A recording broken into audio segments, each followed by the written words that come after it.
ఒక్కరికిద్దరికైతే దొరకపోవాలి బయట పడిపోయి చాలా మంది బయట అది మీరు రికవర్ చేసుకున్నట్టు కొంచెం పెద్ద కొద్దిగా మనకు కాబట్టి దూరదూరం లోపల పోయి వీడు కూడా పారకొచ్చి తట పడితే వీడు కూడా అదేదో అందుకు దగ్గర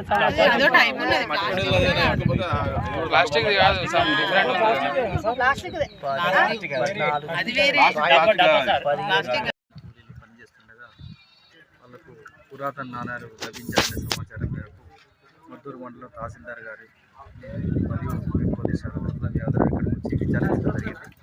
నిన్న ఇక్కడ పొలంలో ఉపాధి హామీ పనులు చేస్తుండగా వాళ్ళు తవ్వే సందర్భంలో ఒక రాతితో తయారు చేసిన ఒక డబ్బా ఒకటి బయటపడ్డది. దాన్ని తెచ్చి కూలీలు చూపించడం జరిగింది.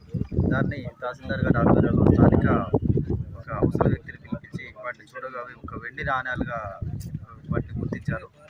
అదేవిధంగా వాటి అన్నిటి కలిపి 238 గ్రాములు ఉన్నాయి. అన్ని కలిపి 20 నాణ్యాలు, 2 చేతి ఉంగరాలు ఉన్నాయి. అన్నీ కూడా వెండి సంబంధించినవి ఉన్నాయి. వీటిని ఆర్కియాలజీ డిపార్ట్మెంట్ వారికి ఫోటో పంపించి వారి ద్వారా విచారించగా అవి అసబ్జాహీ కాలానికి చెందినట్టుగా దాదాపు 350 నుంచి 400 సంవత్సరాల కింద చలామణి ఉన్న నాణ్యాలుగా వాళ్ళు తెలియజేయడం జరిగింది. దీన్ని తహసీల్దార్ గారి ఆధ్వర్యంలో పంచనామా నిర్వహించి కలెక్టర్ గారికి పంపించి చట్టపరంగా తదుపరి చర్యలు తీసుకునబడతాయి. అదేవిధంగా ప్రజలెవరు కూడా ఇక్కడేదో లభిస్తున్నాయని దీన్ని మళ్ళీ మంత్రాలు తంత్రాలు ఆ విధంగా ఎవరు కూడా ఆ విధంగా ఆలోచించవద్దు.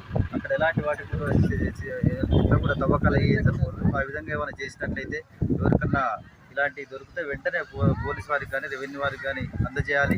అలాంటి చెడ్డ పనులు చేసి మంత్రతంత్రాలు ఏమైనా చేసినట్టయితే చట్ట ప్రకారంగా వాళ్ళందరి మీద చర్యలు తీసుకుంటాం. ప్రజలెవరు కూడా అలాంటి వాటిని అపోహలు నమ్మవద్దుగా కోరుతున్నాం.